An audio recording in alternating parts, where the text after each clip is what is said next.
ஹல்லேலூயா, ஹல்லேலூயா, ஹல்லேலூயா. இயேசுவே உமக்கு நன்றி, ஆண்டவரே உமக்கு புகழ், மரியே வாழ்க. நல்லா இருக்கீங்களா? மிக ஒரு அருமையான நாள் இல்லையா? ஆண்டவருடைய பிரசன்னத்தில் நாம் அனைவரும் வந்து சேர்ந்திருக்கின்ற ஒரு அற்புதமான ஒரு நாள். நாம் ஏற்கனவே வாசிக்கிறோம் இல்லையா? திருப்பாடல்களில் தாவீது ராஜா என்ன சொல்கிறார்? 1000 ஆண்டுகள் வேற எங்காவது தங்குவதை விட உம்முடைய பிரசன்னத்தில் ஒரு நாள் இருப்பது எவ்வளவோ மேலானது. அந்த மேலான நாளைத்தான் ஆண்டவர் இன்று நமக்கு தந்திருக்கிறார் இல்லையா? இப்போ பிரியமானவர்களே, இந்த ஒரு மணி நேரத்தில் நாம் சிந்திக்க போகிற ஒரு விஷயம் அது என்னன்னா, ஜெபத்தை பற்றி நாம் பார்க்க போகிறோம். நமக்கு எல்லாமே தெரியும், ஜெபிக்கிறதுனா என்னன்னு தெரியும். ஜெபத்தை பற்றி நம்ம நிறையா கேள்விப்பட்டிருக்கோம், நம்மளே ஜெபிச்சிருக்கோம் இல்லையா? ஆனாலும் கூட பாருங்க, நமக்கு தெரியாத சில விஷயங்கள், தெரிந்த விஷயங்களாக இருந்தாலும் கூட அதை மீண்டும் நாம் ஞாபகப்படுத்தி கொள்வது மிக மிக நல்லது. ஏன்னா எனக்கு எல்லாமே தெரியும்னு இருக்கிறதா ரொம்ப பெரிய ஆபத்து இல்லையா? தெரியும், எல்லாம் தெரியும்னு நினைக்கும்போது பல முக்கியமான விஷயங்களை நம்ம தவற விட்டுருவோம் இல்லையா? இப்போ பாருங்க, நம்ம தவக்காலத்தை நெருங்கி கொண்டிருக்கிறோம் இல்லையா? அடுத்த புதன்கிழமை என்னது? திருநீற்று புதன், ஆஷ் வெனஸ்டே. நம்ம தவக்காலத்தை நம்ம ஆரம்பிக்க போகிறோம். இந்த தவக்காலம் பாருங்க, ஆண்டவரிடம் நாம் திரும்பி வரக்கூடிய ஒரு அருளின் காலம், அதுதான் தவக்காலம் இல்லையா? இந்த தவக்காலத்தில் திருச்சபையானது நமக்கு என்ன கற்றுத்தருகிறது? ஆண்டவரிடம் நாம் நெருங்கி வர வேண்டும். பழைய வழிகளை விட்டு ஆண்டவரே உம்முடைய வழியில் நான் வந்து விடுகிறேன், எனக்கு நீர் மீட்பை தந்திருக்கிறீர், அதற்காக உமக்கு நன்றி அப்படின்னு சொல்லி தான் நம்ம திருப்பி வரோம். இழந்து போன அருளை எல்லாம் பெற்றுக்கொள்ளுகிற ஒரு அருளின் காலம். இந்த அருளின் காலத்தில், தவக்காலத்தில் நம்முடைய திருச்சபையானது நம்மகிட்ட இருந்து என்ன எதிர்பார்க்கிறது என்னவென்றால் 3 விஷயங்கள். தவ முயற்சிகள் இல்லையா? தவக்காலத்தில் நாம் செய்ய வேண்டியது தவ முயற்சி, பெனன்ஸ் என்று ஆங்கிலத்தில் சொல்லுகிறோம் இல்லையா? இந்த பெனன்ஸை நாம் மேற்கொள்ள வேண்டும். தவ முயற்சிகள். இந்த தவ முயற்சிகள் பார்த்தீங்கன்னா 3 காரியங்களை திருச்சபையானது நமக்கு போதிக்கிறது. இந்த தவத்தை எல்லாம் நாம் எப்படி மேற்கொள்வது? ஒன்று பெனன்ஸ், என்ன சொல்கிறாங்கன்னா, one is by fasting, prayer and alms giving. இங்கிலீஷில் சொல்கிறோம் ஃபாஸ்டிங். ஃபாஸ்டிங்னா என்னது? நோன்பு இருத்தல் இல்லையா? நோன்பு இருக்கிறது. அடுத்தது என்னது? ப்ரேயர். ப்ரேயர் என்றால் இறை வேண்டல், ஆண்டவரிடம் ஜெபிக்கிறது. அடுத்த காரியம் என்ன? Alms giving. ஆல்ம்ஸ் கிவிங்னா நம்ம ஈகை அல்லனா அதை இன்னும் எளிதாக சொல்ல வேண்டும் என்றால் தர்ம செயல்கள், இரக்கத்தின் செயல்களை நாம் செய்வது. சரியா? இந்த 3 காரியம் கத்தோலிக்க திருச்சபையானது நமக்கு கற்பிக்கிறது, எப்படி அந்த தவ முயற்சிகளை நாம் மேற்கொள்வது என்று. முதல் காரியம் என்ன? நோன்பிருத்தல். 2வது இறை வேண்டல், அதான் ஜபிக்கிறது. 3வது என்னது? ஆல்ம்ஸ் கிவிங், அதாவது ஈகை செயல்கள், இரக்கத்தின் செயல்கள், தர்ம காரியங்கள் நாம் செய்ய வேண்டும். ஏழைகளுக்கு கொடுப்பது அப்படின்னு பாருங்க, நம்ம கத்தோலிக்க திருச்சபையே நமக்கு லிஸ்ட் கொடுக்குறாங்க. இரக்க செயல்கள் என்ன? உடல் சார்ந்த இரக்க செயல்கள், உள்ளம் சார்ந்த இரக்க செயல்கள், இதெல்லாம் இருக்கிறது. இந்த 3 காரியத்தில் ஒன்றை மட்டும் நம்ம இப்போ பார்ப்போம். இன்றைக்கு பார்க்க வேண்டியது ஜெபம், இறை வேண்டல் செய்வது. இறை வேண்டல்னா என்ன? எல்லாருக்கும் தெரியும் என்னன்னு. திருப்பி அதை நம்ம மீண்டும் ஒரு முறை நாம் சிந்தித்து பார்ப்போம், எப்படி ஆண்டவரிடம் இன்னும் ஆழமாக நாம் நெருங்குவது. சரி, இப்போ நம்ம பார்ப்போம் ஜெபம்னா என்ன. சிம்பிளாக நம்ம சொல்ல போனால் ஜெபம் என்றால் என்ன? ஆண்டவரோடு பேசுவது. அதுதான் மிக எளிமையான ஒரு விளக்கம். என்னவென்றால் கடவுளோடு பேசுவது, நம்முடைய உள்ளத்தை கடவுளுக்கு தெரியப்படுத்துவது இல்லையா? அதைத்தான் நாம் ஜெபம் என்று சொல்லுகிறோம். அது வெவ்வேறு விதங்களில் நாம் செய்கிறோம் இல்லையா? அதை சத்தமாக ஜபிக்கலாம், அமைதியாக ஜபிக்கலாம், உள்ளத்துக்குள்ளே வச்சு நம்ம வெறுமனே ஆண்டவரை பற்றி தியானித்தாலும் கூட அதுவும் ஒரு ஜபம்தான் இல்லையா?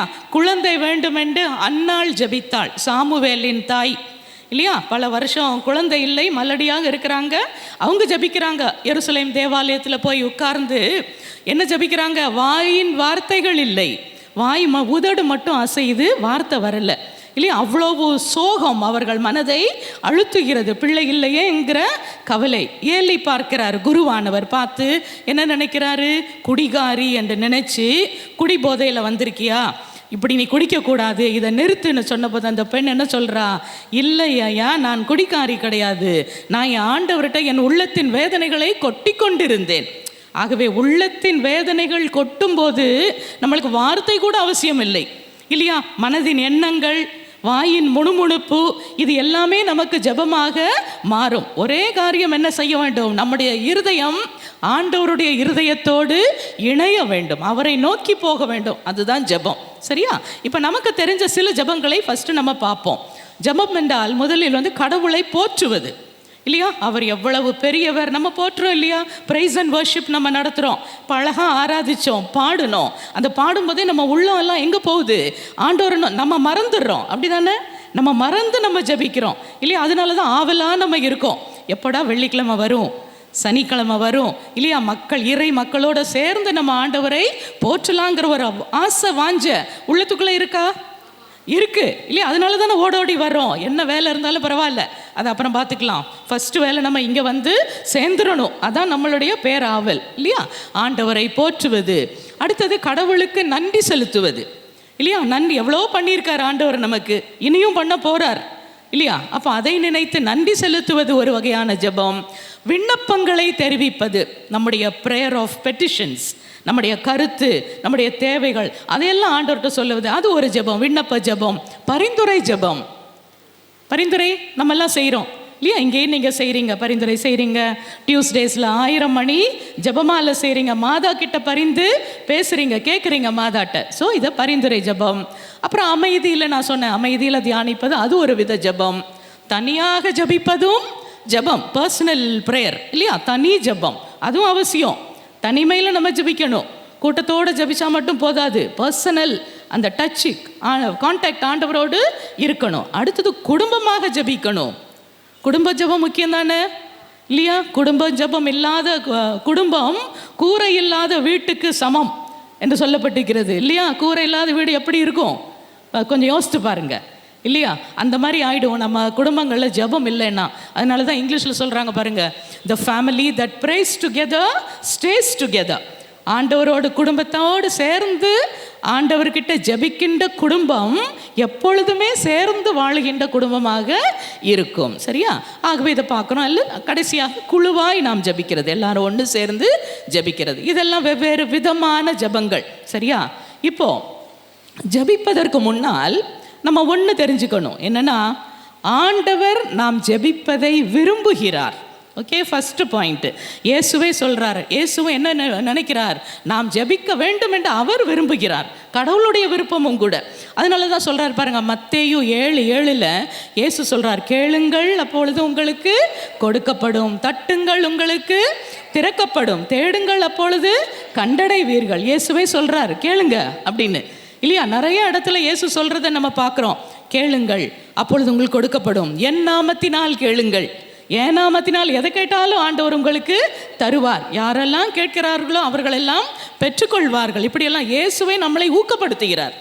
கேளுங்க, ஜெபிங்க, கேளுங்க, பெற்றுக்கொள்ளுங்கள் அப்படி என்று. சரியா? ஏசாயா புத்தகத்தில் பாருங்க 65, ஐசையா 65 65:24 ஒரு அற்புதமான ஒரு வசனம் நமக்கு இருக்கு.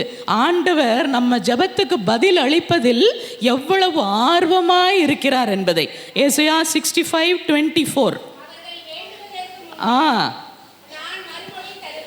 அவர்கள் வேண்டுவதற்கு முன்னே நான் மறுமொழி தருவேன்,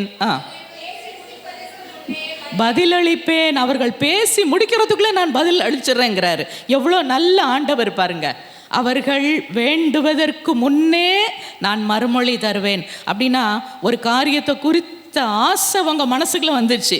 அப்போ நம்ம என்ன டிசைட் பண்ணுறோம்? இதுக்காக நம்ம ஜெபிக்கணும், நம்ம கேட்கணும். ஒரு ஆசை வந்துட்டு உங்களுக்கு ஆண்டவர் என்ன சொல்கிறாரு? அந்த ஆசை வந்த உடனேயே, அதான் அவர் சொல்கிறது, வேண்டுவதற்கு முன்னே ஆசை இருக்குது, அடுத்தது அந்த ஆசை ஜெபமாக மாறும், இல்லையா? வேண்டுவதற்கு முன்னே நான் பதில் தந்துடுவேன். அவர்கள் பேசி முடிப்பதற்கு உள்ளே, அப்படின்னா என்ன? நீ ஜெபத்தை முடிக்கிறதுக்கு உள்ளேயே அவர்களுக்கு நான் பதில் அளிப்பேன், மறு உத்தரவு கொடுத்துருவேன். எவ்வளவு அருமையான ஆண்டவர்! நம்ம எப்படா கேட்போன்னு அவர் காத்துட்டு இருக்காரு, அதான் அப்படி சொல்றார். ஆனாலும் பாருங்க, கேட்கறது கூட பாருங்க, நம்ம கேட்கிற மாதிரியே அவர் தரமாட்டார். எப்படி தருவா? அதுக்கும் அதிகமாக தருவார். எபேசியர் 3:20, எஃபிஷியன்ஸ் 3:20. நாம் வேண்டுவதற்கும் நினைப்பதற்கும் மிகவும் மேலாக அனைத்தையும் செய்ய வல்லவராய் இருக்கிறார். எப்போவுமே அதை ஞாபகம் வச்சுக்கோங்க. நான் கேட்கறதுக்கு மேலே தான் என் ஆண்டவர் எனக்கு தருவார் இல்லையா? ஆகவே இந்த டவுட்டே நமக்கு இருக்கக்கூடாது. தருவாரா மாட்டாரா, நம்ம இதை கேட்குறோம், அவர் என்ன தருவாரோ தெரியலையே, அந்த டவுட்டே வேண்டாம். ஏன்னா இறை வார்த்தை என்ன சொல்லுது? நம்ம எதை கேட்கிறோமோ கேட்பதற்கு மேலாக மிகவும் அதிகமாக, நினச்சி கூட பார்க்க முடியாதுன்னு சொல்லப்பட்டிருக்கு இதில் இல்லையா? கேட்பதற்கும் நினைப்பதற்கும் மிகவும் மேலாக அனைத்தையும் செய்ய வல்லவராய் நம்ம ஆண்டவர் இருக்கிறார். அவர் போற்றி என்று சொல்லப்பட்டிருக்கிறது இல்லையா? ஆகவே இந்த எண்ணங்கள் நம்ம மனசில் இருக்கணும். நான் வேண்டுனா என் ஆண்டவர் என்னுடைய ஜெபத்தை கேட்பார். நான் கேட்பதற்கும் மிகவும் அதிகமாக எனக்கு அவர் பலனை தருவார், பதில் தருவார். அந்த எண்ணம் நம்முடைய மனசில் மேலோங்கி இருக்க வேண்டும். சரி, இப்போ நம்ம பார்ப்போம். இந்த ஜெபத்துக்குள் நாம் வரும்போது சில முக்கிய அம்சங்களை நாம் கவனிக்க வேண்டும். இல்லைன்னா பாருங்கள், நம்முடைய ஜெபம் ஒரு வெற்று ஜெபமாக மாறிடும், ஒரு மீனிங்லெஸ் ப்ரேயர், அர்த்தமில்லாத ஜெபமாக மாறிவிட கூடாது. அந்த ஜெபத்தில் ஒரு வல்லமை இருக்க வேண்டும். நம்ம ஜெபத்திற்கு எது அந்த வல்லமையை தருகிறது என்பதை பற்றி நாம் சிந்திக்க வேண்டும். முதலில் பாருங்க, நம்பிக்கையோடு நாம் கேட்க. நம்பிக்கை இல்லைன்னா அது வேஸ்ட் இல்லையா? நம்பிக்கை இல்லாமல் பேருக்கு நானும் போய் உட்கார்றேன், ஒரு வெள்ளிக்கிழமையும் வர்றேன், நான் வந்துடுறேன் அப்படின்னு சொல்லி வந்தால் ஒரு பிரயோஜனம் இல்லை. வரும்போது எப்படி வரணும்? அந்த ஃபெய்த்து, விசுவாசம், நம்பிக்கையோடு நம்ம இங்கே வரோம். நான் போகிறேன், எனக்கு கிடைக்கும், ஆண்டவர் கண்டிப்பாக எனக்கு செய்வாருங்கிற நம்பிக்கை. அதனால தான் பாருங்கள், எபிரேயர் 11:6, ஹீப்ரூஸ் 11:6, 11:6 என்ன சொல்லியிருக்கு?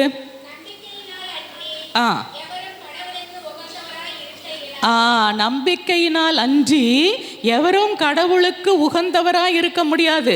இங்கிலீஷ்ல எப்படி வருதுன்னா, no one can please God without faith. Without faith nobody can please God.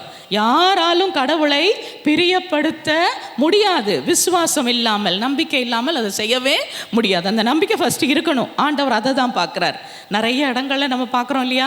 இயேசு அற்புதங்கள் எல்லாம் செய்யும்போது கடைசியில் என்ன சொல்லுவார்? உன் நம்பிக்கை உன்னை சுகமாக்கியது, உன் நம்பிக்கை உன்னை மீட்டு கொண்டது, சமாதானமாக போ அப்படிங்கிறார். ஏன்னா அவர் அந்த நம்பிக்கையை தான் பெருசாக பார்க்குறார் இல்லையா? ஆகவே தான் இப்படி சொல்லப்பட்டிருக்கு. இப்போ நம்பிக்கை என்றால் என்ன? நமக்கு ஒரு விளக்கம் தேவை. நம்பிக்கைனா என்ன? த பெஸ்ட் டெஃபினிஷன் பைபிள்லே நமக்கு இருக்கு. எபிரேயர் 11:1. நம்பிக்கை என்பது நாம் எதிர்நோக்கி இருப்பவை கிடைக்கும் என்கிற உறுதி. முதல் பாயிண்ட், இதை என்னைக்கும் நீங்க மறக்கவே கூடாது. நம்பிக்கை என்பது நாம் எதிர்நோக்கி இருப்பவை கிடைக்கும் என்கிற உறுதி. எதிர்நோக்கி இருப்பவைன்னா என்னது? நம்ம எதை எதிர்பார்த்து இருக்கோமோ, எதை எதிர்பார்த்து ஜெபம் பண்ணி இங்கே வந்திருக்கோமோ அது நமக்கு கிடைக்கும் என்கிற உறுதி. ஓகே, அதுலேயே செகண்ட் பார்ட் ஒன்று இருக்கு. கண்ணுக்கு புலப்படாதவைகளை பற்றிய ஐயமற்ற நிலை. கண்ணுக்கு புலப்படலை. கண்ணுக்கு புலப்படலைன்னா நம்ம கண்ணுக்கு தென்படலை, கண்ணால் இன்னும் நம்ம பார்க்கல. கண்ணுக்கு புலப்படாதவை பற்றிய ஐயமற்ற நிலை. ஐயமற்ற நிலைன்னா சிம்பிளாக சொன்னால், ஐயமற்றனா ஒரு சந்தேகம் இல்லாத நிலை. நான் கண்ணில் பார்க்கலைன்னா கூட அது எனக்கு கிடைக்கும் என்கிற நிச்சயம். சரியா? ஒரு நிச்சயம், அஷ்யூரன்ஸ் ஆங்கிலத்தில் சொல்கிறோம். நிச்சயம் அது எனக்கு கிடைக்கும். நான் இப்போ பார்க்கல, ஆனால் கண்டிப்பாக அது ஒரு நாள் என் கையில் கிடைக்கும் என்கிற நிச்சயம். ஆகவே நான் எதிர்நோக்கி இருப்பவை எனக்கு கிடைக்கும் என்கிற உறுதி. I will definitely get what I am hoping for இல்லையா? எதை ஹோப் பண்ணுறேனோ கண்டிப்பாக அது எனக்கு கிடைக்கும். நான் எதை எதிர்பார்த்து இருக்கிறேனோ அது என் கண்ணுக்கு இப்போ தெரியல, ஆனால் கூடிய சீக்கிரம் அது என் கையில் கிடைக்கும் என்கிற நிச்சயம். அதுதான் அந்த நம்பிக்கையினுடைய ஒரு சாராம்சம், அதனுடைய விளக்கம். சரியா? ஆகவே இதில் நாம் ரொம்ப தெளிவோடு இருக்க வேண்டும். நம்பிக்கை இல்லைன்னா கேட்கக்கூடாது. அதுதான் யாக்கோபு சொல்கிறார் பாருங்க. யாக்கோபு 1:5 யார்? யாக்கோபு இயேசு கூடவே இருந்தவர், இயேசுவோட கசின். அவர் கூடவே இருந்து நிறைய காரியங்களை ஆண்டவர்கிட்ட இருந்து தனிப்பட்ட விதத்தில் கற்றுக்கொண்ட ஒரு நபர் ஜேம்ஸ், யாக்கோபு இல்லையா? அவர் சொல்றார் பாருங்க, யாக்கோபு 1:5 அவர் என்ன சொல்றாருன்னா, உங்களுடைய ஞானத்தை ஒரு உதாரணமாக வச்சு அவர் சொல்றார். குறைபாடு உள்ள ஞானம், அதாவது ஞானம் குறைவா இருக்கிறவன் என்ன செய்யணுமா? கடவுளிடம் கேட்க கடவன். அப்பொழுது அவரும் ஞானத்தை கொடுப்பார். ஞானத்து ஒரு உதாரணம் தான் ஞானம். ஞானத்தை போல நீங்கள் எதை கேட்டாலும் என்ன செய்வாரா? கடவுள் அதை கொடுப்பார். அவர் முகம் கோணாமல் தாராளமாக எல்லாருக்கும் கொடுப்பார். கேட்குறவங்க எல்லாருக்கும் கொடுப்பார். கேட்க வேண்டியதுதான் நம்முடைய கடமை. ஆனாலும் அதை எப்படி கேட்கணும்னு அடுத்த 2 வசனத்தில் சொல்லு. 6வது வாசிப்போம். ஆனால் நம்பிக்கையோடு நம்பிக்கையோடு ஐயப்பாடு இன்றி கேட்க ஐயப்பாடுன்னா என்ன தெரியுமா? ஒரு சந்தேகம் இல்லாமல். அதான் சிம்பிள் தமிழ். ஐயப்பாடுன்னெலாம் போட்டிருக்கு. ஐயப்பாடுங்கிற வார்த்தையெல்லாம் நம்ம பயன்படுத்துறது இல்லை. ஸோ சிம்பிளாக சொல்லப்போனால் சந்தேகம் இல்லாமல் கேட்கணும் இல்லையா? சந்தேகம் இருந்தால் யாக்கோபு என்ன சொல்கிறாருன்னா, இரு மனதுள்ளவன் போல ஆயிடுவோமா. அதில் போட்டிருக்கு ஐயப்பாடு உள்ளவன் எப்படி இருப்பானா?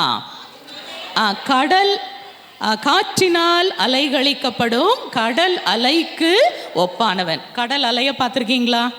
பீச் ஓரம் நின்று கடல் அலையை பார்த்தா எப்படி இருக்கும்? ஒரு நிமிஷம் கடல் அலை மேலே எழும்பி வரும், அப்புறம் அப்படி புஷ்ஷுன்னு கீழே போயிடும், திருப்பி மேலே வரும். காற்று எப்படி அடிக்குதோ அந்த காற்றின் ரிதமுக்கு ஏற்ற மாதிரி மேலே போகிறதும் கீழே வர்றதும். ஒரு நேரம் எப்படி இருக்கும்? நம்ம மனசு ரொம்ப உற்சாகமாக இருக்கும், கிடச்சிரும், கேட்டது கிடச்சிரும். ஒரு சமயம் ஏதாவது சூழ்நிலை மாறிடுச்சுன்னு வச்சுக்கோங்க, அப்படியே மனசு சோர்வடைஞ்சிரும், கிடைக்குமோ கிடைக்காதோ அங்கிற ஒரு நிலை. அதனால தான் யாக்கோபு சொல்கிறாரு, கடல் அலைகள் காற்றினால் அலைகளிக்கப்படும் கடல் அலைக்கு ஒப்பானவன் யாரு? சந்தேகத்தோடு கேட்பவன். அப்படிப்பட்டவங்களை யாக்கோபு சொல்றாரு, இவங்கள் இரு மனம் உடையவர். 2 டபுள் மைண்டு. டபுள் மைண்டுனா என்ன அர்த்தம்? இருமனம். ஒரு நேரம் கிடைக்கும்னு நம்புகிறோம், இன்னொரு நேரம் என்ன சொல்கிறோம்? கிடைக்காம போயிட்டா என்ன பண்ணுறது? அப்படியும் ஒரு சந்தேகம் வந்துடுது இல்லையா? அப்படி இரு மனம் உள்ளவர்கள். யாக்கோபு நம்ம எல்லாருக்கும் ஒரு எச்சரிக்கை கொடுக்குறாரு பாருங்க. நினைக்காது இருக்கட்டும். இரு மனம் உள்ளவர்கள் ஆண்டவரிடம் ஏதாவது பெற முடியும் என்று நினைக்காது இருக்கட்டும். நினைக்காது அப்படிங்கிறாரு யாக்கோபு. எதுவும் வாங்க முடியாது ஆண்டவர்கிட்ட இருந்து. யாரால வாங்க முடியாது? இரு மனம் உள்ளவர்கள், டபுள் மைண்டு. கிடைக்குமோ கிடைக்காதோ சந்தேகத்தில் இருந்தால் எதையும் ஆண்டவர்கிட்ட இருந்து பெற்றுக்கொள்ள முடியாது. ஆகவே தான் யாக்கோபு சொல்கிறாரு, கேட்கிறவர்கள் அந்த உறுதியான நம்பிக்கையோடு கேட்கணும். கண்டிப்பாக என் ஆண்டவர் எனக்கு செய்வார், எனக்கு கிடைக்கும் என்று. சரியா? அதனால தான் அந்த நம்பிக்கை வந்து ரொம்ப முக்கியமானது. ஒரு சம்பவத்தை நம்ம பார்க்குறோம். மத்தேயு 8 முழுசாக வாசிக்க வேண்டாம், நான் சொல்கிறேன், நோட் பண்ணி வேணா வச்சுக்கலாம் நீங்கள்.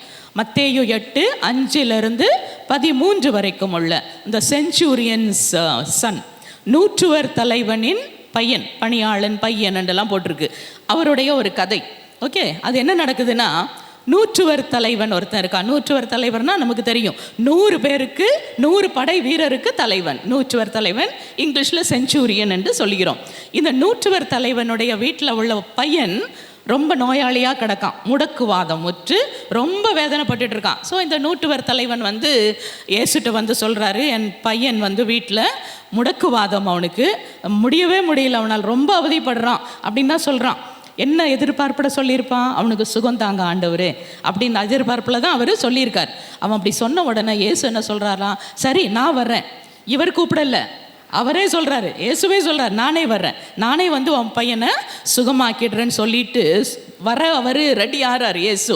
அதுக்குள்ளே அவர் என்ன சொல்கிறாரு, நூற்றுவர் தலைவன், இல்லை ஆண்டவரே, நீர் என் வீட்டுக்குள் வர நான் தகுதியற்றவன், நீர் ஒரு வார்த்தை மட்டும் சொல்லும், சுகமாயிட்டான்னு ஒரு வார்த்தை மட்டும் சொன்னாலே போதும், என் பையன் அங்கே அப்படியே சுகமாயிடுவான். எப்படி ஒரு நம்பிக்கை பாருங்க. அப்படி சொல்லிட்டு அவன் இயேசுட்ட சொல்கிறான், ஏன் அப்படி சொன்னான்னு. ஏனென்றால் அவன் சொல்கிறான், நான் அதிகாரத்துக்கு உட்பட்டவன். அப்படின்னா என்ன அர்த்தம்? இவனுக்கு மேலே அதிகாரிகள் இருக்காங்க. ஸோ அவங்க சொல்கிறபடியெல்லாம் நான் செய்கிறேன். எனக்கு கீழேயும் நிறைய வேலையாட்கள் இருக்காங்க இல்லையா, பணியாளர்கள் இருக்காங்க. அவங்கள்ட்ட என்ன நடக்குதுன்னா, நான் ஒருத்தனை வா அப்படின்னா அவன் வரான், ஒருத்தனை போன்னு சொன்னால் அவன் போகிறான், இன்னொருத்தனை இதை செய்யின்னா அவன் அதை செய்கிறான். அப்போ ஆகவே அவன் சொல்கிறான், நானே என் வார்த்தைக்கே ஒருத்தன் வானா வர்றான், போனா போகிறான், இதை செய்ய நான் செய்கிறான். அப்படி இருக்க ஆண்டவரே, நீர் ஒரு வார்த்தை சொல்லும், சொன்னால் போதும், என் பையன் உடனே சரியாயிடுவான். என்ன ஒரு நம்பிக்கை பாருங்க அவனுக்கு. என்ன நம்பிக்கைன்னா, ஆண்டவருடைய வார்த்தையின் மேல் நம்பிக்கை. ஆண்டவர் சொன்னால் சொன்னது தான் ஈஸியாக நொடி பொழுதில் அது நமக்கு முடிஞ்சிடும் சொல்லிட்டு அவன் சுகமாவான்னு சொன்ன உடனே பைபிளில் போட்டிருக்கு, இயேசு வியந்து ஆச்சரியப்படுறார் ஆண்டவர். ஆச்சரியப்பட்டு சுற்றி இருக்கிற சீடர்கள் எல்லாம் பார்த்து சொல்கிறார் போல இருக்கு, இஸ்ரேல் மக்கள் மத்தியில் கூட இப்பேற்பட்ட ஒரு விசுவாசத்தை, நம்பிக்கையை நான் பார்த்ததே இல்லையே அப்படின்னு ஆச்சரியப்படுறார். இப்போ இஸ்ரேல்னா யூதர்கள் மத்தியிலேயே என் கூடவே இருக்கீங்க இல்லையா, அவங்களுக்கு கூட இந்த அளவுக்கு ஃபெய்த் இல்லை. ஆனால் இவன் யாரு, யூதன் கிடையாது, அந்த செஞ்சுரியன் யூதன் கிடையாது, பிற இனத்தான், ரோமராக இருந்திருக்கலாம், ரோமனா கூட இருந்திருக்கலாம் இல்லையா. அந்த இந்த மாதிரி ஒரு விசுவாசத்தை நம்ம மக்கள்கிட்ட கூட நான் பார்க்கலையேன்னு ஆச்சரியப்பட்டு சொல்கிறார். அவன்கிட்ட சொல்கிறார், நீ நலமுடனே போ அப்படின்னு சொல்ல அவனை நீ விரும்பியபடியே உனக்கு நிகழட்டும், நீ நம்பியபடியே உனக்கு நிகழும் அப்படின்னு சொல்லி அனுப்பிச்சிறார். பைபிளில் போட்டிருக்க அந்த நொடி பொழுதிலேயே அவனுடைய பையன் சுகமானான், உடனே சுகமாயிட்டான் இல்லையா. நமக்கு என்ன பாடம் பிரியமானவர்களே, இதிலிருந்து நமக்கு என்ன பாடம்? நம்பிக்கை. ஆண்டவர் ஒரு வார்த்தை அன்னைக்கு அவன் நம்புனான். நீர் ஒரு வார்த்தை சொல்லும், என் வீட்டுக்கு கூட நீ வர தேவையில்லை, அங்கேருந்தே சொன்னால் எத்தனையோ மைல்களுக்கு அப்பால் இருக்கிற என் பையனுக்கு சுகம் கிடைச்சிரும். இன்றைக்கும் கூட அப்படி தானே இல்லையா. நம்ம இங்கே இருக்கோம், எவ்வளோ தூரத்தில் நமக்கு தேவையானவங்க இருப்பாங்க, சொந்தக்காரங்க இருப்பாங்க, அவங்களுக்காக ஒருவேளை நீங்கள் இங்கே உட்காந்து ஜெபிச்சு கொண்டு இருக்கலாம். மைல் கணக்கில் வேறு நாட்டில் கூட இருக்கலாம், இந்த நாடுன்னு இல்லை, வேறு எந்தையோ நாட்டில் கூட உங்களுடைய பிள்ளைகளோ பெற்றோர்களோ சகோதர சகோதரிகள் இருக்கலாம். ஆனால் அவர்களுக்காக நாம் இங்கே இருந்து இயேசுவின் வார்த்தையை நம்பும்போது என்ன ஆகும், அந்த வார்த்தையின் வல்லமை கடல் கடந்து போகும். அங்கே போய் எந்த நாட்டில் உலகத்தில் எந்த மூலையில் இருந்தாலும் அது அவர்களுக்கு தேவையான அந்த சுகத்தை, அவர்கள் எதை ஆசைப்படுகிறீர்களோ அதை அவர்களுக்கு அது கொடுக்கும். நம்புறீங்களா? எத்தனை பேர் நம்புறீங்க? ஆமேன். எதை கேட்டாலும் என் ஆண்டவர் எனக்கு செய்வார். அந்த நம்பிக்கை எவ்வளோ தூரம், distance is not a matter. தூரம் ஒரு பொருட்டு கிடையாது ஆண்டவருக்கு இல்லையா. எந்த உலகத்தில் எங்கே இருந்தாலும் அவர் நமக்காக செய்வார். ஆகவே அந்த நம்பிக்கையை தான் விட்டுறக்கூடாது. இன்னொரு இடத்துல கூட பாருங்க, மார்க் 9ஆம் அதிகாரம், அதில் ஒரு சம்பவத்தை நம்ம பார்க்குறோம். ஒரு அப்பா தன்னுடைய பையனை கொண்டு வரார். மார்க் சாப்டர் 9 அந்த கதை இருக்குது. அப்பா அந்த பையனை கொண்டு வரார். அந்த பையனுக்கு வலிப்பு, தீய ஆவி பிடித்த பையன். அடிக்கடி அவனுக்கு வலிப்பு வந்துடுது. வலிப்பு வந்தோன்னு என்ன பண்ணுமா, வாயில் நுரை தள்ளும். அவனுக்கு நுரை தள்ளி ரொம்ப கஷ்டப்படுவான். ஒரு நாள் இந்த ஒரு கூட்டம் அங்கே ஒரே கசமுசான்னு இருக்குது. அந்த ஆளும் நிற்கிறாரு, சீடர்கள்லாம் சுற்றி நிற்கிறாங்க. அப்போ இயேசு போய் கேட்குறாரு, என்ன நடக்குது இங்கே, எதை பற்றி எல்லாரும் பேசிகிட்டு இருக்கீங்கன்னு. அப்போ அந்த பையன் அப்பா சொல்கிறாரு, ஆண்டவரே என் பையனுக்கு இந்த மாதிரி ஒரு நோய் இருக்குது, இவனை இப்படி பண்ணுது, அந்த தீ ஆவி இவனை இப்படி பிடிச்சி அலைகழிக்குது, இவனை போய் உங்கள் சீடர்கிட்ட கொண்டு போன, சீடர்களால் இவனை சுகப்படுத்த முடியலை அப்படிங்கிறாரு. உம்மால் ஏதாவது முடியும்னா நீர் செய்யும், உம்மால் ஏதாவது இயலுமானால் ஆண்டவரே நீர் செய்யும். ஏன்னா இவங்களால ஒன்றும் முடியல. அப்போ அந்த ஆண்டவர் சொல்கிறாரு, முதல்ல அவர் கேட்குறாரு எவ்வளோ நாள் இந்த நோய் அவனுக்கு இருக்குன்னு. அப்பா சொல்கிறாரு, சின்ன பிள்ளையிலேருந்தே அவன் இந்த மாதிரி நோய். உடனே அந்த வலிப்பு, தீய சக்தி அவனை ஆட்கொண்ட உடனே வலிப்பு வருது, வாயில் நுர தள்ளுது, அந்த தண்ணியிலையும் தீயிலையும் அந்த தீ ஆவி அவனை போய் தள்ளுதான். இப்படி இருக்கு, எனக்கு ஏதாவது செய்யுங்க ஆண்டவரை, உம்மால் முடியுமானால். அவன் சொல்கிற வார்த்தை உம்மால் முடியுமானால் எனக்கு செய்யும்.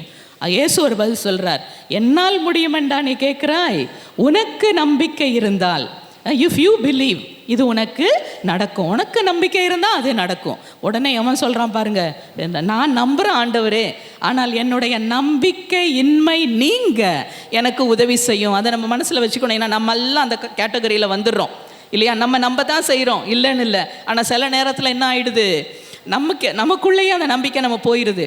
அது அவன் சொல்கிறான் பாருங்க, ஐ பிலீவ் லார்ட், இங்கிலீஷில் சொல்கிறான், I believe Lord but help my unbelief. நம்பத்தான் செய்கிறேன், ஆனாலும் சில நேரம் என்னுடைய நம்பிக்கை இன்மை தடையாக இருக்குது, அது நீங்கி போக எனக்கு உதவி செய்யும் ஆண்டவரே. அவ்வளோ தாழ்ச்சி பாருங்கள் அவனுக்கு, தன்னை பற்றி பெருமையாக நினைக்கல. நம்ம தான் செய்கிறேன், ஆனாலும் என்னால் முடியலையே ஆண்டவரே எனக்கு உதவி செய்யும்னு சொன்ன உடனே ஆண்டவர் அவனை தொட்டு சுகப்படுத்துகிறார். தீ ஆவி அவனை விட்டு போயிட்டு அவன் நல்லா நார்மலாக மாறிடுறான். பிறகுதான் ஆண்டவர் சொல்கிறார், நம்பிக்கையுடையவருக்கு எல்லாம் நிகழும் இல்லையா. ரொம்ப முக்கியமான ஒரு வார்த்தை, நம்புகிறவனுக்கு எல்லாம் கூடும் இல்லையா. All things are possible to the one who believes. யார் பிலீவ் பண்ணுறாங்களோ அவங்களுக்கு எல்லாமே நடக்கும். ஆகவே இயேசு பாருங்க, நம்பிக்கையில் நாம் உறுதியாக இருக்க வேண்டும் என்று அவர் விரும்புகிறார். நம்பிக்கையை வளர்த்துக்கொள்வோமா நம்ம? இது ஒரு ட்ரைனிங் நமக்கு. இல்லையா? நம்பிக்கை போகின்ற சூழ்நிலை வரும்போது கூட நாம் என்ன சொல்ல வேண்டும்? இல்லை இல்லை, நான் மனம் தளர்ந்து போக மாட்டேன், இயேசுவை நம்புவேன், அவர் கண்டிப்பாக எனக்கு செய்வார். சூழ்நிலையை பார்த்து, ரெண்டாவது மனம் தளராமல் ஆண்டவருடைய வார்த்தையை நம்பி இருப்பது. சூழ்நிலை மோசமாக இருக்கும், சரியா? சூழ்நிலை மோசமாக இருந்த உடனே நம்ம மனசு என்ன சொல்லும்? ஐயோ இப்படி ஆயிடுச்சே, இனி என்ன நடக்க போகுதோ, என் ஜபம், நான் கேட்ட ஜபம் எனக்கு கிடைக்குமா? சூழ்நிலையை பார்த்தா எல்லாம் ஆப்போசிட்டாக இருக்குது, எதிர்மறையாக இருக்குது. இந்த நேரத்தில் எப்படி நடக்கும்? இல்லையா? மார்க் 5ஆம் அதிகாரம் ஒரு அருமையான சம்பவம். அந்த யாயிரு, இல்லையா? யாயிரு என் தொழுகை கூட தலைவன். அவன் வந்து இயேசுகிட்ட ஓடி வர்றாரு ஒரு நாள். வந்து என்ன சொல்கிறாரு? என் மகள் 12 வயசு பெண்ணு, அவள் வந்து சாகும் தருவாயில் இருக்கிறாள். She's on the point of death, செத்துக்கொண்டே இருக்கிறாள். அவன் சொல்கிறது, நீர் வந்து அவள் மேலே கையை வச்சா அவள் சுகமாவாள், இல்லையா? அப்படின்னு சொன்ன உடனே இயேசு என்ன சொல்கிறாரு? சரி நான் வர்றேன் அப்படின்னு சொல்லிட்டு அவனுடைய வீட்டுக்கு போயிட்டுருக்கார். போகிற வழியில் என்ன ஆகுதுன்னா, இன்னொரு லேடி வந்துடுறாங்க, இன்னொரு அம்மா, 12 வருட இரத்தப்போக்குள்ள அம்மா வந்து அங்கே நின்று இயேசுவை, அவங்களுக்கு தெரியும் அந்த கதை, இயேசுவின் ஆடையின் ஓரத்தை தொட்டு அவங்களுக்கு சுகம் கிடச்சிருது. அதெல்லாம் நடக்குது, சரியா? நடந்து லேட் ஆகிட்டு இயேசுவுக்கு. எங்கே போகிறார் இயேசு? எங்கே போயிட்டுருக்காரு? யாயிரனோட வீட்டுக்கு போகிறாரு, மகளை சுகமாக்க வேண்டும். ஆனால் இடையில இந்த லேடி வந்து என்ன பண்ணாங்க? டிஸ்டர்ப் பண்ணி விட்டாங்க. கொஞ்சம் டைம் டிலே ஆகிட்டு யாயிருக்கு எப்படி இருக்கும்னு நினைக்கிறீங்க? நம்ம அவர் இடத்துல இருந்தால் நமக்கு எப்படி இருக்கும்? பக்குன்னு இருக்காது, இல்லையா? என்னடா இவர் இவ்வளோ லேட் பண்ணுறாரு, சீக்கிரம் வந்துட்டா மக பொழைச்சிக்குவாளே, இந்த அம்மாவால் எல்லாம் கெட்டு போச்சே, டிலே ஆகிட்டேன்னு அவர் மனசுக்குள்ளே அவர் தோண்டி இருக்கணும், இல்லையா? அப்படி தோண்டி கொண்டு இருக்கும்போது என்ன ஆகுது? என் வேலையெல்லாம் முடிச்சுட்டு சரி வா போகலாம் அப்படின்னு அவர் போகிறார். போகும்போது அங்கே என்ன ஆகுது? நான் எதிர்க்க ஆளுங்க வராங்க. யார் வீட்டிலேருந்து? யாயிர் வீட்டிலேருந்து ஆட்கள் வந்து சொல்கிறாங்க, யாயிர்கிட்ட சொல்கிறாங்க, மகள் இறந்து விட்டாள், அவ்வளோதான், முடிஞ்சு போச்சு, போதகரை இனி தொந்தரவு செய்ய வேண்டாம், அவரை ஏன் மெனக்கட்டு வீட்டுக்கு கூட்டு வரணும், ஆல்ரெடி ஷீ இஸ் டெட், செத்து போயிட்டான், இனி அவள் கூட்டு வர வேண்டாம், தொந்தரவு பண்ணாதப்பா. கேட்ட உடனே யாயிரு மனசு உடஞ்சி போயிருக்கும், சுக்கு நூறாக போயிருக்கும், இல்லையா? ஆனால் வாயை திறந்து யாயிரு ஒன்றும் சொல்லலை. இயேசு வந்து அவங்க வந்து சொன்னாங்க பார்த்தீங்களா, அந்த வார்த்தையை இயேசு காதில் விழுந்துருச்சு.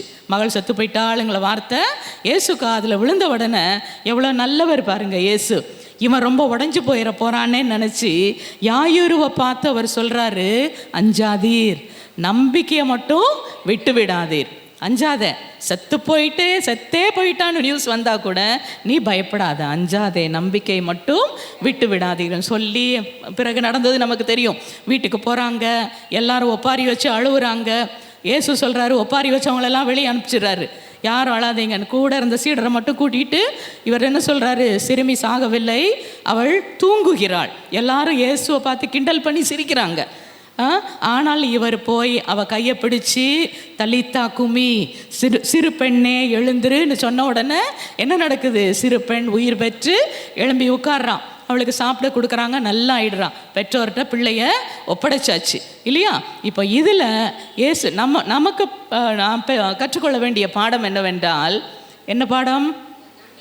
நம்பிக்கையை மட்டும் விட்டுவிட கூடாது. சூழ்நிலை எப்படி இருந்தாலும் பரவாயில்ல, சூழ்நிலை பற்றி நீங்கள் கவலைப்படாதீங்க.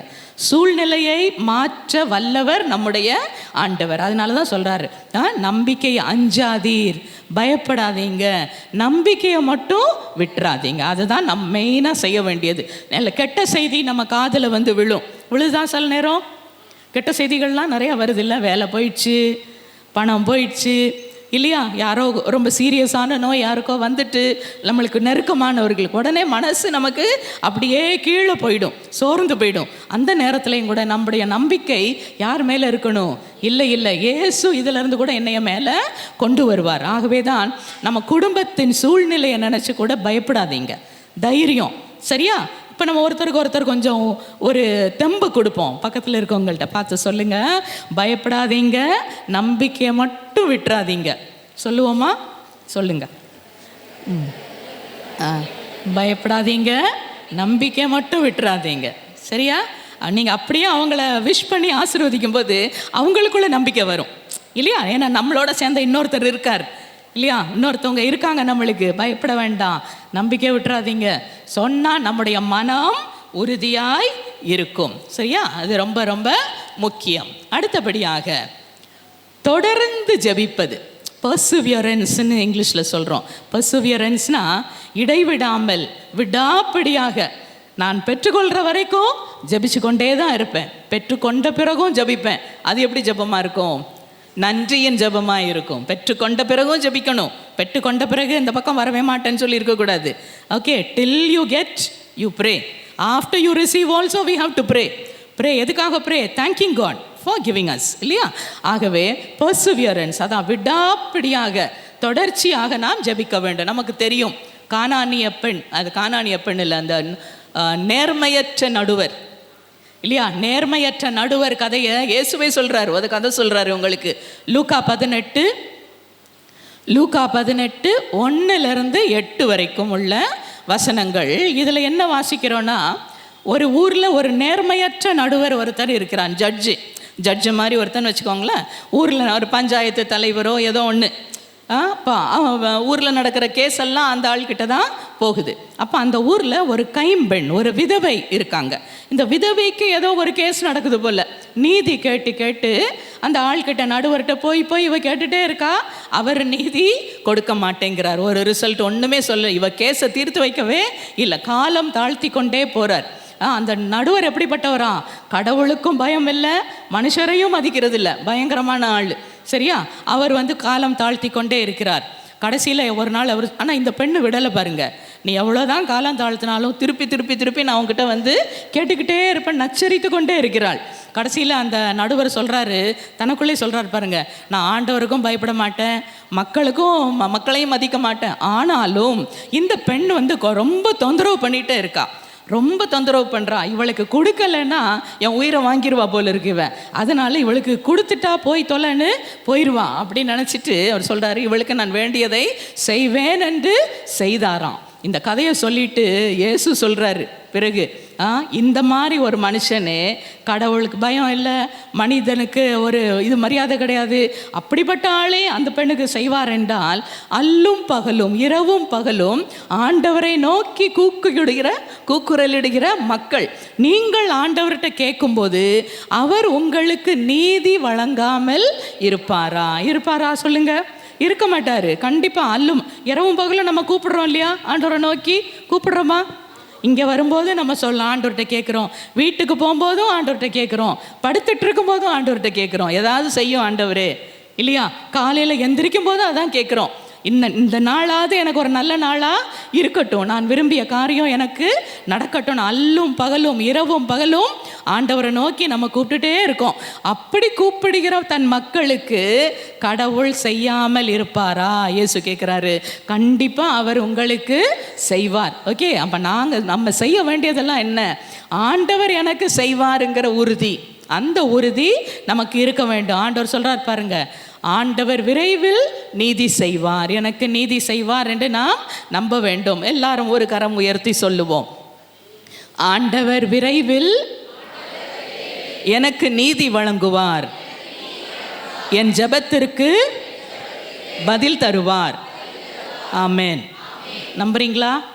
நீதி கிடைக்காமல் இருப்பவர்களுக்கு விரைவில் ஆண்டவர் நீதி வழங்குவார், உங்களுடைய ஜெபத்திற்கு பதில் தருவார், இல்லையா? ஆகவே ரொம்ப லேட் ஆகிட்டேன்னு கூட நீங்கள் கவலைப்படாதீங்க. ரொம்ப லேட் ஆகிட்டே, இவ்வளோ நாளும் ஜெபம் பிடிக்கிறேனே கிடைக்காம போயிட்டு, வேண்டாம், அந்த கவலை வேண்டாம். ரொம்ப லேட்டானா என்ன தெரியுமா அர்த்தம்?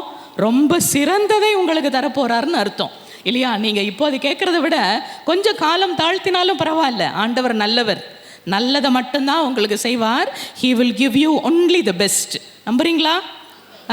சொல்லுவோமா? ஒரு கரம் உயர்த்தி, என் ஆண்டவர் எனக்கு நல்லதை மட்டும்தான் செய்வார், மிகச் சிறந்ததை அவர் எனக்கு தருவார். ஆமென். இந்த நம்பிக்கை எப்போதும் உள்ளே இருக்கணும். ஆண்டவர் நல்லவர், நல்லதை மட்டும்தான் எனக்கு செய்வார், நான் கேட்பதை விட சிறந்ததை எனக்கு அவர் தருவார். அதுக்கு அவர் கொஞ்சம் டைம் எடுத்துக்கலாம், இல்லையா? அவருடைய டைம் டேபிளை நம்ம போய் டிஸ்டர்ப் பண்ணக்கூடாது. நம்ம ஐடியா கொடுக்கலாமா ஆண்டவருக்கு? நம்ம ஐடியா கொடுக்க தேவையில்லை ஆண்டவருக்கு. அவருக்கு தெரியும், அவர் தான் மாஸ்டர் பிளானர், இல்லையா?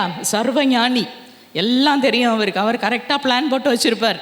இந்த நேரத்தில் இந்த காலகட்டத்தில் இந்த பிள்ளைக்கு இது நடக்கணும், இந்த அம்மாவுக்கு இது நடக்கணும், இவங்கள்ட்ட ஜெபம் கேட்கப்படணும். மோனிகாம்மா எப்படி மகனுக்காக ஜெபிச்சாங்க இல்லையா?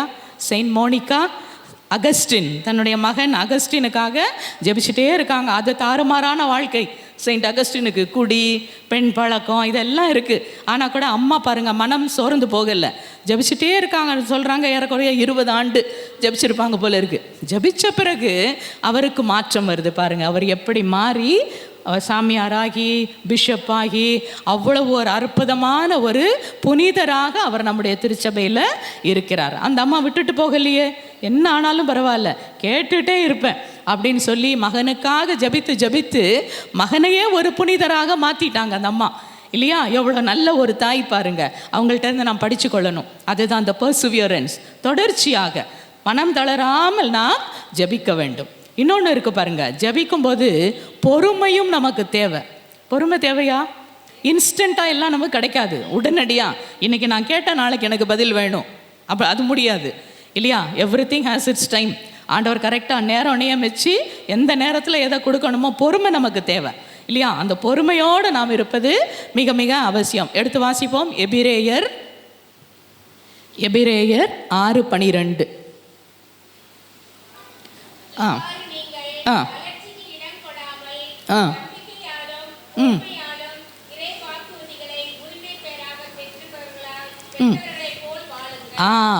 நம்பிக்கையா, தளர்ச்சிக்கு இடம் கொடாமல். தளர்ச்சி வந்துடக்கூடாது. தளர்ச்சின்னா என்னது? தளர்ச்சினா மனசோர்வு. மனசோர்ந்து போயிடும். கேட்டு கேட்டு கிடைக்கலையே, எவ்வளோ நாள் கேட்குறேன் பதில் கிடைக்கவே இல்லையேன்னு ஒரு சோர்வு வந்துடும். அதுதான் அந்த மனத்தளர்ச்சி, மனசோர்வு. தளர்ச்சிக்கு இடம் கொடுக்காதீங்க சரியா? இடம் கொடுக்காமல் நம்பிக்கையாலும் பொறுமையாலும். நம்பிக்கை இருக்கு நமக்கு, அடுத்தது என்ன வேணும்? பொறுமை. பொறுமையாலும் வாக்குறுதிகளை உரிமை பேராக கொண்ட பெற்றவர்களை போல் நாம் வாழ. அந்த பழைய காலத்தில் ஆபிரகாம்லாம் பொறுமையோடு இருந்து பிள்ளையை பெற்றுக்கொண்டார் இல்லையா? அந்த மாதிரி அந்த பொறுமையோடு இருந்து ஆண்டவருடைய வாக்குறுதிகளை நாம் சொந்தமாக்கி கொள்ள வேண்டும். பொறுமை மிக மிக அவசியம் சரியா? பொறுமை இல்லாமல் நம்ம இருக்கக்கூடாது. இன்றைக்கி ஜெபிச்சா நாளை கிடைக்கல, நான் திருப்பி ஆண்டவர்கிட்ட வரவே மாட்டேன், அப்படிலாம் இருக்காங்க ஆட்கள்.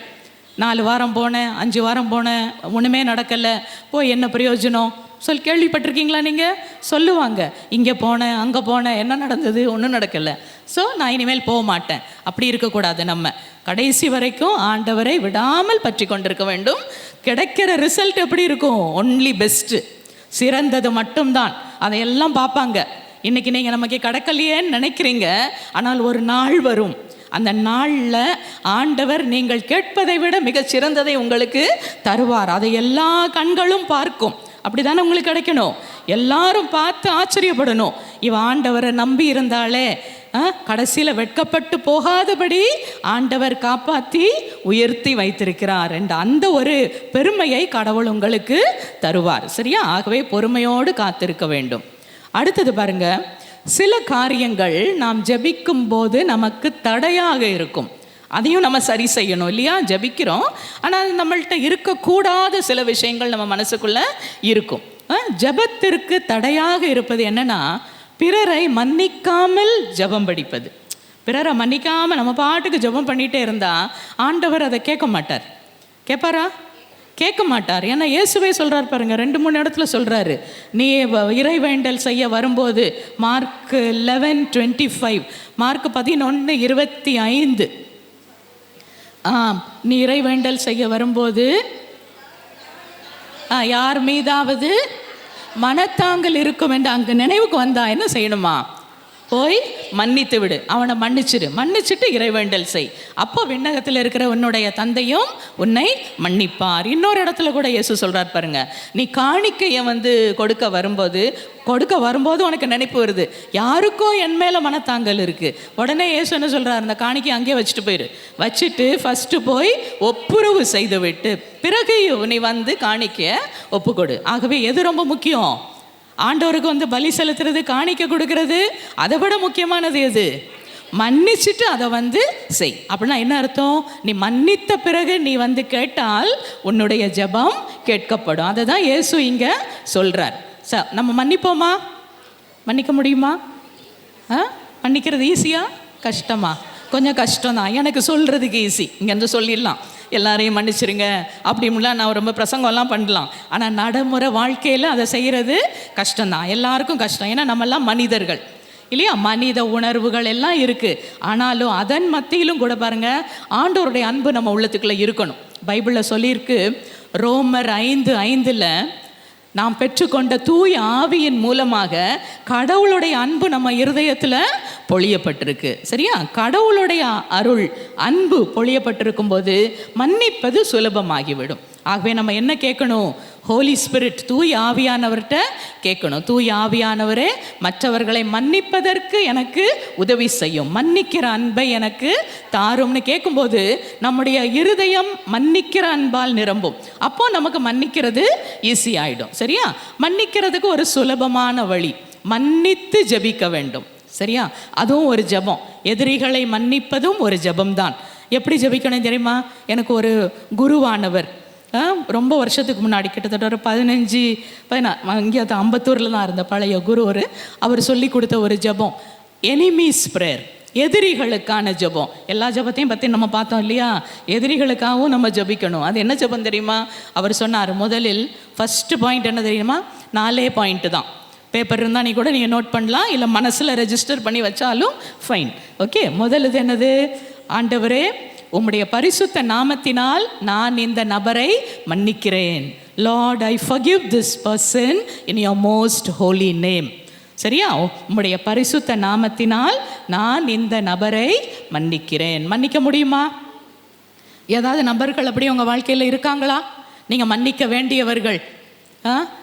சரி, அதுக்கு முன்னால் ஒரே ஒரு வசனம் பார்த்துடலாம். ரோமர் 12:14. ரோமர் 12:14.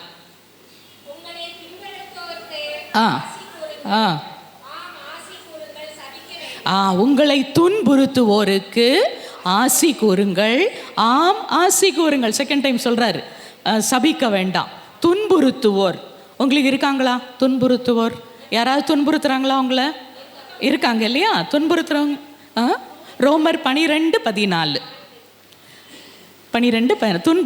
துன்புறுத்துவோர்னா நமக்கு கஷ்டம் கொடுக்குறவங்க, நம்ம தொந்தரவு பண்ணிகிட்டே இருக்காங்க. சில பேர் வாழ்க்கையில் இருப்பாங்க, அப்படி இப்போதைக்கு இல்லைனாலும் வருவாங்க ஃப்யூச்சரில் இல்லையா? அப்படி துன்புறுத்துவோருக்காக பவுலடியார் என்ன சொல்கிறாரு?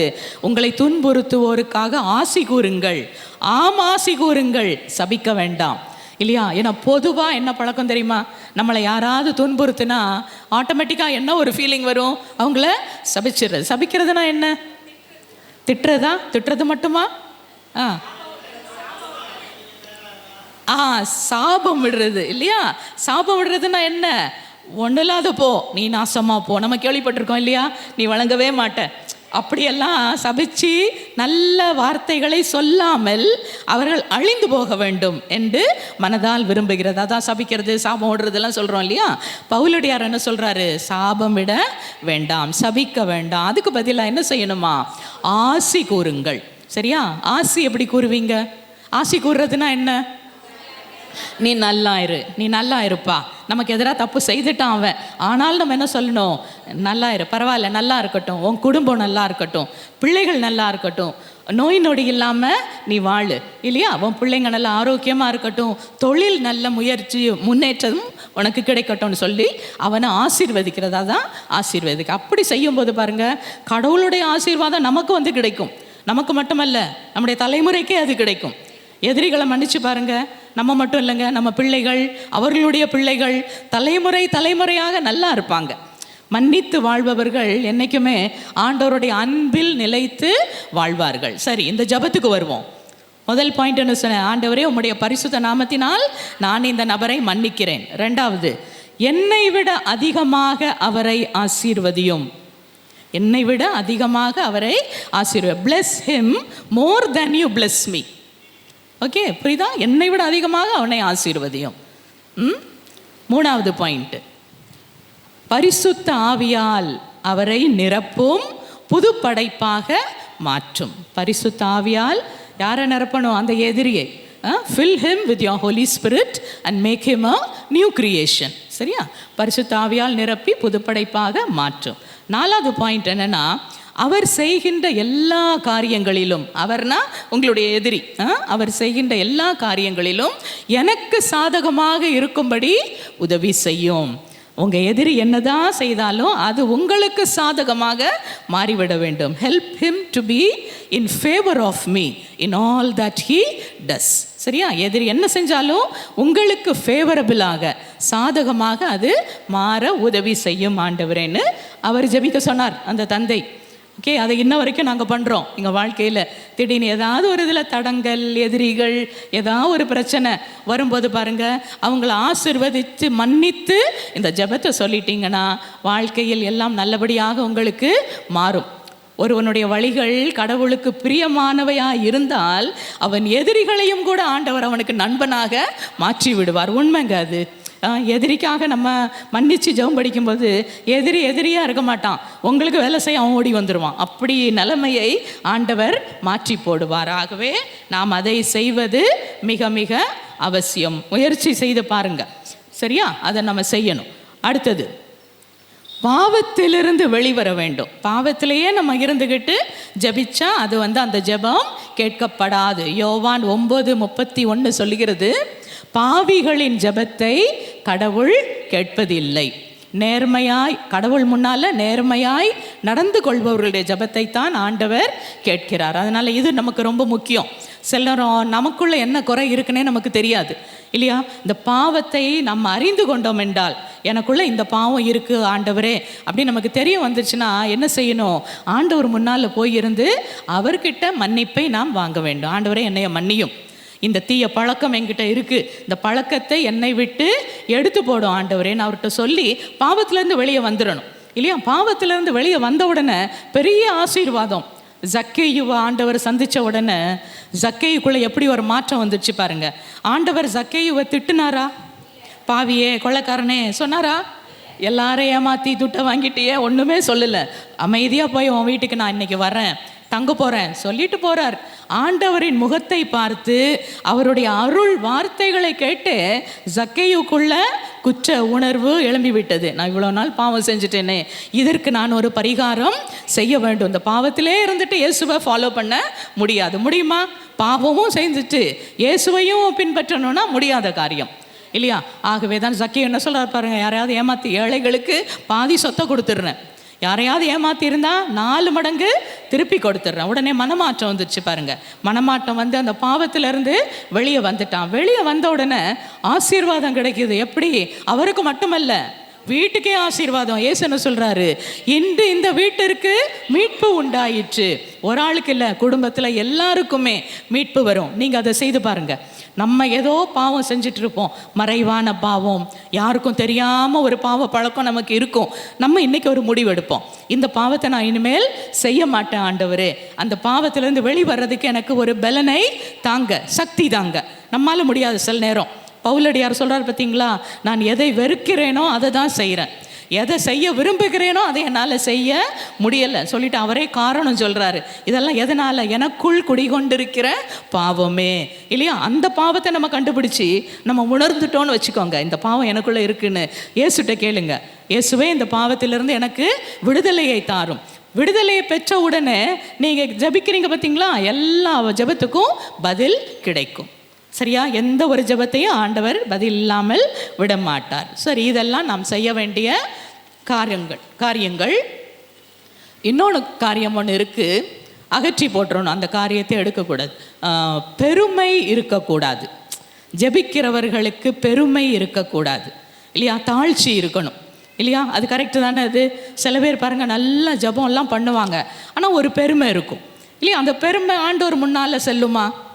பைபிள் என்ன சொல்லுது? பெருமை உள்ளவர்களை ஆண்டவர் இகழ்ச்சியோடு பார்க்கிறார், ஆனால் தாழ்ச்சி உள்ளவர்களுக்கோ அவர் கருணை காட்டுகிறார், இரக்கம் காட்டுகிறார். ஆகவே இந்த பெருமை இருக்கக்கூடாது பாருங்க. பல விஷயங்களை குறித்து பெருமை இருக்கும். நம்மளுடைய அந்தஸ்து, படிப்பு, பணம், இதையெல்லாம் பற்றி பெருமை, அது ஒரு டைப்பான பெருமை. உலக காரியங்களை பற்றிய பெருமை. இன்னொரு பெருமையும் இருக்குது, ஆவிக்குரிய பெருமை, ஸ்பிரிச்சுவல் ப்ரைடு. அது என்ன தெரியுமா? ஆவிக்குரிய ஆன்மீக பெருமை. நான் தான் நல்லா ஜெபம் படிக்கிறேன், எனக்கு எல்லா ஜெபமும் தெரியும் இல்லையா? சில பேர் அப்படியும் இருப்பாங்க. நான் அங்கே போனேன், இந்த ஃபாதரை தெரியும், அவங்கள தெரியும், இவங்கள தெரியும், நான் தான் இந்த இடத்துல பெரிய ஆள் இல்லையா. ஆகவே அந்த பெருமையும் மோசமான பெருமை இல்லையா. அந்த பெருமை நம்மிடம் இருக்கக்கூடாது. நம்ம என்னதான் ஜெபிச்சாலும் பிரியமானவர்களே, நமக்கு பதில் கிடைக்கிறது கடவுளுடைய இரக்கத்தினால் மட்டும்தான். நம்ம பெரிய ஜெப வீரர், அதனால நமக்கு பதில் கிடைச்சிச்சுன்னு நம்ம சொல்லக்கூடாது. ஜெபிக்க வேண்டியது நம்ம கடமை, நம்ம ஜெபிக்கிறோம். பதில் தருவது கடவுளுடைய இரக்கம் நமக்கு பதிலை தருகிறது. அது மாதிரி தான் பாருங்கள், இயேசு சொல்கிறார், 2 பேர் ஜெபிக்க போகிறாங்க இல்லையா, பரிசேயனும் வரி தண்டுபவனும். பரிசேயனுக்கு எல்லா ரூல்ஸும் தெரியும், சட்டத்திட்டங்கள் மறைநூல் எல்லாம் தெரியும். அந்த பரிசேயன் பாருங்கள், கோயிலுக்கு முன்னால் வந்து நின்றுட்டான். முன்னால் வந்து நின்று ஆண்டவரை பார்த்து சொல்கிறான், ஆண்டவரே, நான் அந்த விபச்சாரம் செய்யலை, அவனை மாதிரி இல்லை, கொள்ளையடிக்கலை, அப்புறம் வந்து நான் வந்து என்னுடைய வருமானத்துல எல்லாம் 10ல் 1 பங்கை நான் கொடுத்துட்றேன். அது மட்டும் இல்லை, வாரத்தில் 2 முறை உபவாசம் நோன்பு இருக்கிறேன், நான் எல்லாம் கரெக்டாக செய்த ஆண்டவரே உமக்கு நன்றி சொல்ல, நல்ல வேளை நான் இந்த வரி தண்டுபவன் மாதிரி இல்லை, அவனை மாதிரி இல்லாமல் என்னை படைத்ததற்காக நன்றி. எப்படிப்பட்ட மோசமான ஜபம் பாருங்க. ஜபத்துலேயும் மோசமான ஜபம் இருக்குது. சொல்கிறேன் பார்த்தீங்களா, அது இந்த ஜபந்தான், பெருமையோடு ஜபிப்பது. இவன் இப்படி நின்று ஜபிக்கிறான். இன்னொருத்தர் வர்றார் பார்த்தீங்களா, வரி தண்டுபவர், டாக்ஸ் கலெக்டர், அங்கேயே நிற்கிறான், உள்ளே கூட வரல, கோயில் வாசல் அண்டையில் நின்று அண்ணாந்து பார்த்து நெஞ்சில் அடித்து கொண்டுன்னு சொல்கிறான், ஆண்டவரே, நான் தகுதியற்றவன், பாவியாகிய என் மேல் இரக்கமாயிரும். அவர் அப்படி ஜெபம் பண்ணுறான். இயேசு கேட்குறார். அப்புறம் அந்த 2 பேர் ஜெபத்தில் யாருடைய ஜெபத்தை ஆண்டவர் ஏற்றுக்கொண்டார்னு கேட்டுட்டு இயேசுவே பதில சொல்கிறார். அந்த வரி தண்டுபவனோடு தான் ஆண்டவர் ஏற்றுக்கொண்டார். அவன்தான் கடவுளுக்கு ஏற்புடையவனாக திரும்பி வீட்டுக்கு போனான் சொல்லிட்டு அவர் சொல்கிறார் பாருங்க, 14ஆம் வசனம், லூக்கா 18:14. வரி தண்டுபவரே கடவுளுக்கு ஏற்புடையவராகி வீட்டுக்கு சென்றார், ஏனெனில் தம்மை தாமே உயர்த்துவோர் தாழ்த்தப்படுவர், தம்மை தாமே தாழ்த்துவோர் உயர்த்தப்படுவர். இதை பாருங்க, இயேசுவினுடைய ஒரு கன்க்ளூஷன். இவர் அதான் சொல்றார், தம்மை யார் தாழ்த்துறோமோ, தாழ்ச்சி யார்கிட்ட இருக்கோ அவரை கடவுள் உயர்த்துவார் இல்லையா. நம்மளே நம்மளை உயர்த்தி கொள்ளக்கூடாது. அது நல்லதா? அது நம்மளை பற்றியே நம்ம பெருமையாக பேசுறது வேண்டாம். நம்மளை பற்றி கடவுள் பெருமையாய் பேசட்டும். அவர் உங்களுக்கு அந்த பெருமையை கொடுப்பார். ஆபிரகாம்கிட்ட சொன்னார் இல்லையா, அவரை அழைத்த போது, நான் உன் பேரை பெருமைப்படுத்துவேன், நீ உன் பேரை பெருமைப்படுத்துன்னு அவர் சொல்லலை, நான் உன் பேரை பெருமைப்படுத்துவேன். நம்ம பேரை பெருமைப்படுத்துறது கடவுளுடைய கையில் இருக்குது சரியா. நம்ம இருக்கிறது தாழ்ச்சியோடு நம்ம இருக்கணும். ஆண்டவரே, நான் பாவி, பாவம் செஞ்சுருக்கேன், என்கிட்ட குற்றம் இருக்குது, ஆனாலும் என் மேல் இரக்கமாயிரும் என்று நாம் கேட்பது மிக மிக அவசியம். கடைசியில் ஒரே ஒரு பாயிண்ட்டு சொல்லிட்டு முடிச்சிடலாம் சரியா. ஜபிக்கும்போது நன்றியோடு ஜபிக்க வேண்டும், கவலைப்படாமல் ஜபிக்க வேண்டும் சரியா. கவலையும் பட்டுட்டு ஜபிக்கவும் கூடாது. சில நேரம் அப்படி படிச்சிடுறோம் இல்லை, நம்ம ஃபுல்லாக கவலை இருக்கும், ஆனாலும் ஜபிச்சுக்கிட்டே இருப்போம். ஜபிக்கும் போது என்ன செய்யணுமா, கவலைப்படக்கூடாது. டோன்ட் வரி பட் ப்ரே அப்படின்னா பைபிளில் சொல்லியிருக்கு. பிலிப்பியன்ஸ் 4:6, பிலிப்பியர் 4:6 என்ன சொல்லுதுன்னா, கவலைப்படாமல் நன்றியோடு கூடிய இறைவேண்டல் மன்றாட்டு இவற்றோடு உங்கள் விண்ணப்பங்களை தெரிவியுங்கள். கவலைப்படாமல்னு சொல்லப்பட்டிருக்கு. கவலைப்படுறோமா? நம்மெல்லாம் ஜெபம் படிக்கும்போது கூட கவலைப்பட்டுட்டே தான் ஜபிக்கிறோம். கவலையை விட்டுருங்க. இயேசுவே சொல்கிறார், எதை குடிப்போம், எதை உண்போம், எதை உடுத்துவோம் என்பதை பற்றி கவலையே படாதீங்க. கவலைப்படுவதினால் யாராவது 1 முழம் அவருடைய உயரத்தை கூட்ட முடியுமா? அதோட உண்மையான அர்த்தம் என்ன சொல்கிறாங்கன்னா, கவலைப்பட்டுட்டே இருந்தால் உன்னுடைய வாழ்நாளில் 1 நாளை கூட உன்னால் கூட்ட முடியுமாங்க? கவலைப்பட்டு இல்லை, நாள் குறைஞ்சிட்டு தான் போகும். கவலைப்பட்டே நம்ம நோயாளி ஆகிடுவோம். ஆகவே கவலைப்படக்கூடாது. இனிமேல் அதை மனசில் நல்லா வச்சுக்கோங்க. ஜெபம் பண்ணும்போது என்ன செய்யணும், கவலைப்படக்கூடாது. கவலைப்பட மாட்டேன், ஆண்டவரே எனக்கு என்ன தேவையோ அதை நான் உமக்கிட்ட கேட்குறேன், நீர் அதை எனக்கு செய்வீர். நன்றியோடு வேண்டிய மண்டாட்டு. நன்றி எதுக்கு சொல்கிறோம்? ஏற்கனவே செய்த நல்ல காரியங்களுக்காக நன்றி, செய்ய போகிற நல்ல காரியங்களுக்காகவும் நன்றி. அட்வான்ஸாக நம்ம சொல்லிடுறோம். அட்வான்ஸ் விஷஸ் எல்லாம் நம்ம சொல்கிறோம் இல்லையா, அது மாதிரி ஆண்டவருக்கு அட்வான்ஸாக நன்றி சொல்லிடணும். நம்ம முன்கூட்டியே, நீர் எனக்கு செய்ய போகிறீர், செய்து தருவீர் ஆண்டவரே, நான் உமக்கு நன்றி செலுத்தின்னு சொல்லி அந்த கவலைப்படக்கூடாது. கவலைப்பட்டீங்கன்னு வச்சுக்கோங்க, ஆளை உருக்கிடும் கவலை இல்லையா. நம்ம சந்தோஷத்தை அது எடுத்து போட்டுரும். கவலையை பற்றி பேசவும் கூடாது இன்னொன்று சொல்கிறேன் பாருங்க, நல்ல நம்பிக்கையோடு ஆண்டவர்கிட்ட ஜெபம் படிச்சிருவோம், ஆனால் நம்முடைய பேச்சு மட்டும் மாறாது. பார்த்துருக்கீங்களா? ஆண்டவர் எனக்கு தருவார்னு, ஆண்டவரே நீ தருவீர் எல்லாம் ஜெபம் படிச்சுட்டு வெளியே போகும்போது என்ன பேசுவோம்? ஜெபம் பண்ணியிருக்கேன் பார்ப்போம் அப்படின்னு பேசுகிறோம் இல்லையா? சில நேரம் கவலையாக இருக்குது, கேட்டிருக்கேன், ஆண்டவர் என்ன செய்கிறாரோ பார்ப்போம், ஆண்டவர் விட்ட வழி, அப்படியெல்லாம் நம்ம பேசுவோம். அது நெகட்டிவ், பிற்போக்கான வார்த்தைகள். நான் ஆண்டவர்கிட்ட கேட்டிருக்கேன், ஆண்டவர் எனக்கு செய்வார், அவர் என்னை கைவிட மாட்டார் என்பதை நாம் உறுதியாக சொல்லி நாம் ஜெபித்தால் நம்முடைய வார்த்தைகளை ஆண்டவர் கனம் பண்ணுவார். சரியா? கனம் பண்ணி நாம் கேட்டதை கடவுள் நமக்கு செய்வார். ஓகே, புரிஞ்சுதா? டவுட் எதுவும் இல்லைல்ல? ஓகே, இதை அப்படியே மனசில் வைத்து நாம் பின்பற்றுவோம். Okay, God bless you.